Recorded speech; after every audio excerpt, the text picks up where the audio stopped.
Baik pemirsa, kita akan lanjutkan pembahasan malam hari ini untuk melihat bagaimana kemudian mekanisme atau aturan yang sudah disiapkan oleh pemerintah soal pemanfaatan kayu hanyutan ini, Bang Sadam, karena jangan sampai justru di kemudian hari timbul masalah soal penggunaannya. Bagaimana pemerintah menjamin ini? Ya, justru dengan adanya surat edaran dari Dirjen Dirjen di Kemenhub, ya, artinya memang di sini surat edaran ini kan mengacu kepada Undang-Undang Nomor 18 Tahun 2013. Jadi apa terkait dengan pemberantasan pengerusakan hutan, jadi kerusakan hutan. Nah di sini alat ukurnya adalah bagaimana terkait dengan penelusuran dan juga pelacakan. Artinya kayu-kayu yang memang dalam posisi ini sedang ditelusuri dan dilacak, ini persoalan pengerusakan hutannya siapa dan sebagainya, ini menjadi alat bukti.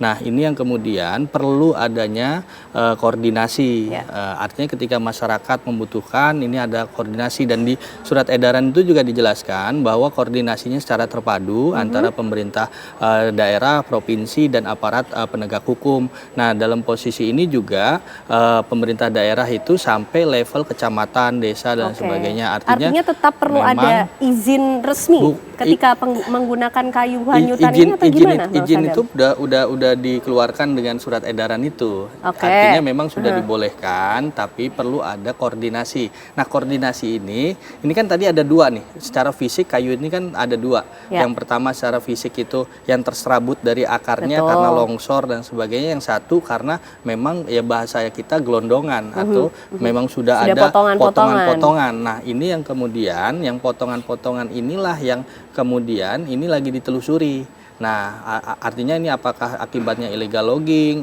atau dari perusahaan yang memang menyalahgunakan wewenangnya dan sebagainya. Nah, ini kan lagi ditelusuri. Per hari ini penelusuran itu sudah dilakukan. Bagaimana sudah ada pencabutan 22 PBPH, kemudian ada 31 perusahaan yang terlibat dan sebagainya. Ini sudah ada penelusuran itu, dan kemudian secara hukum sebetulnya tidak dipermasalahkan. Artinya memang apa yang disampaikan Pak Mensesnek tepat ketika beliau berkata bahwa boleh digunakan jika memang dibutuhkan oleh masyarakat. Tapi dalam konteksnya di sini negara hadir. Bagaimana Huntap dan terutama Huntap, hari Minggu kemarin sudah Huntap, terutama di Sibolga juga udah mulai dibangun.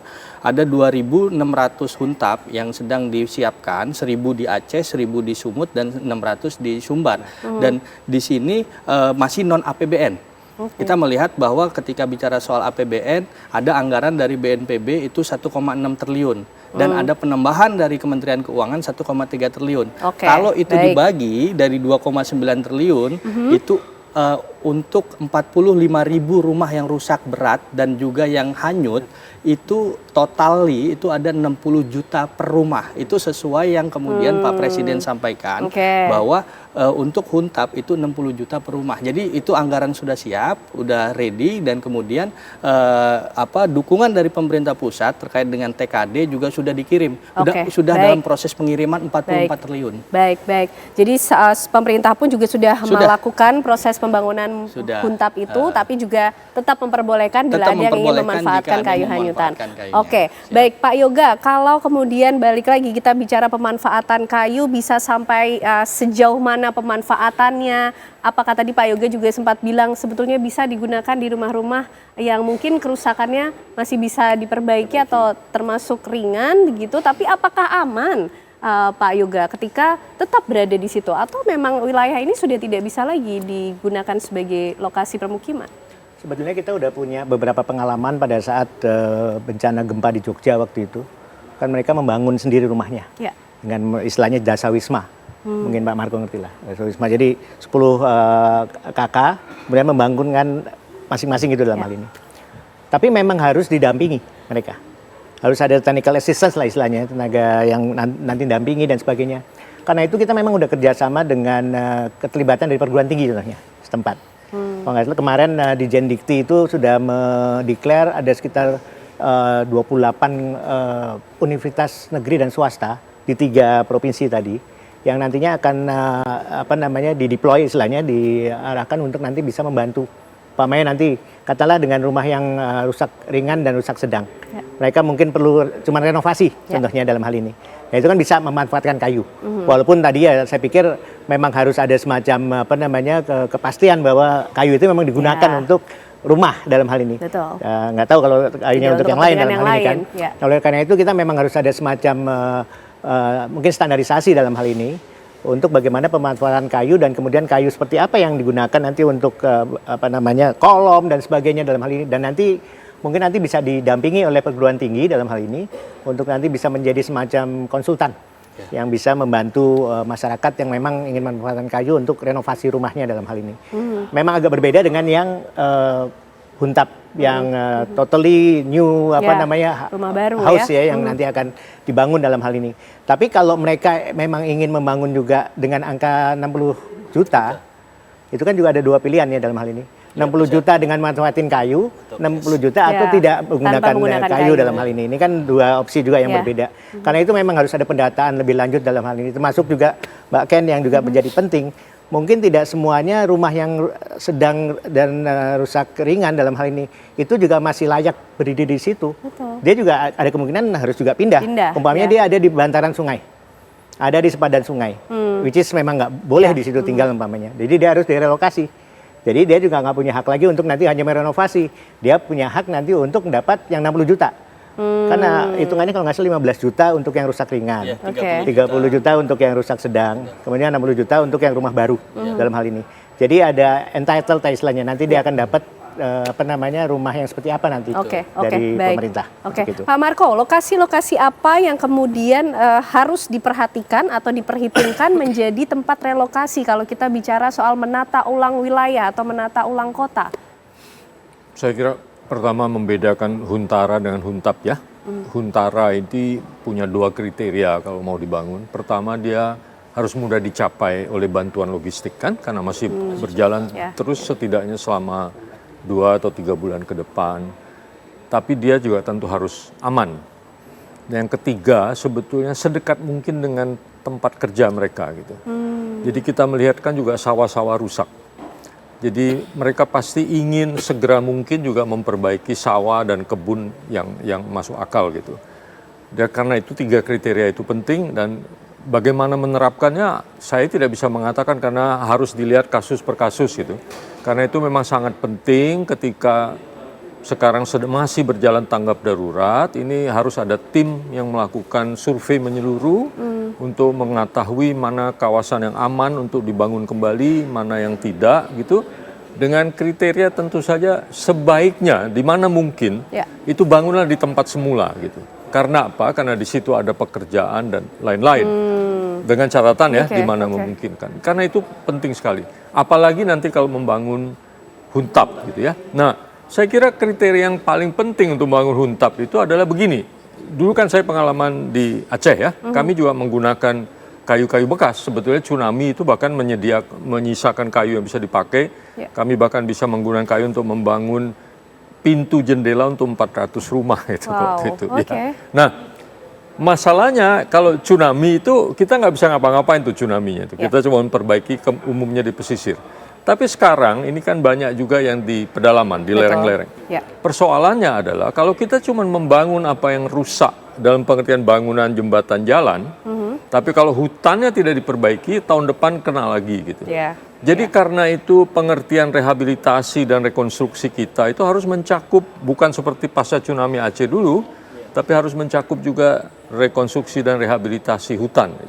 Karena itu karakter bencananya sudah berbeda juga ya. Dan harus bersamaan itu. Kalau tidak ada guna kita memperbaiki rumah, bukan tidak berguna, tapi akan terkena lagi gitu. Nah, saya pikir itu baik ya bahwa barang-barang bukti harus dipisahkan. Tapi kan sebenarnya barang buktinya kan juga bisa difoto dan lain sebagainya gitu ya. Lalu tentu tidak harus semuanya kan. Kalau ada satu yang jelas ada, kan kayu kalau ditebang oleh perusahaan itu harusnya ada tandanya itu. Mereka kalau tidak hilang itu. Jadi saya kira kayu itu sangat dibutuhkan. Jadi sebetulnya boleh juga untuk bikin furniture kan, orang juga kehilangan furniture.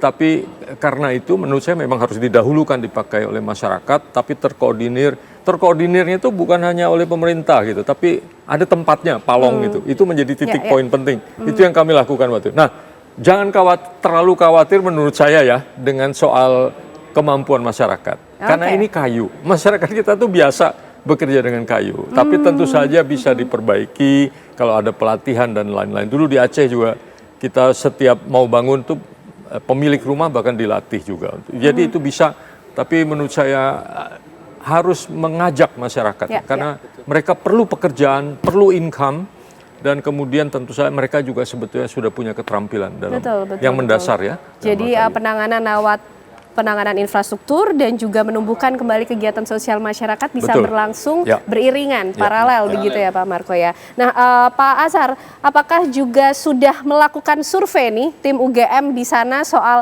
di mana kemudian harus mendirikan palong-palong tadi, bengkel-bengkel kayu tadi, atau termasuk juga lokasi-lokasi mana yang paling tepat untuk adanya huntap atau huntara? Baik, sementara ini tim UGM masih bergerak di Aceh, terutama di sekitar Tamiang. Tetapi memang kami fokus lebih dulu kepada persoalan huntara.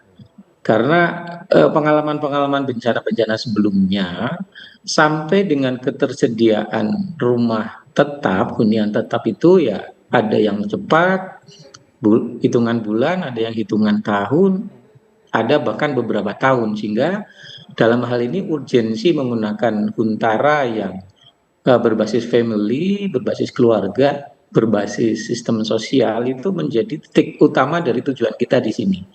Jadi memang kalaupun lokasinya sementara belum bisa ditetapkan sebagai daerah yang sepenuhnya aman karena pemetaan juga akan perlu waktu, pada gilirannya rumah huntara ini memungkinkan untuk dibongkar pasang. Kalau saatnya nanti ternyata harus bergeser ke lokasi yang lebih aman.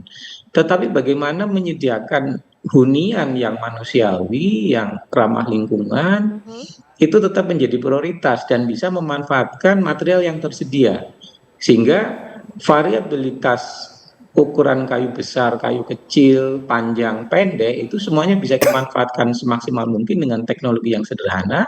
Dan ini memang diharapkan akan dilakukan pelatihan sehingga nanti sistemnya sama seperti yang di Jogja dulu menggunakan kelompok masyarakat atau yang disebut dengan Pokmas, sehingga warga bergotong royong membuatkan rumah secara bergiliran, sementara huntara dulu selama mungkin dalam satu arti ini lokasi yang tetap, lokasi yang lebih aman belum bisa diputuskan, maka kemudian bagaimana menyediakan hunian yang manusiawi, para penyintas ini tidak terlalu lama tinggal di tenda.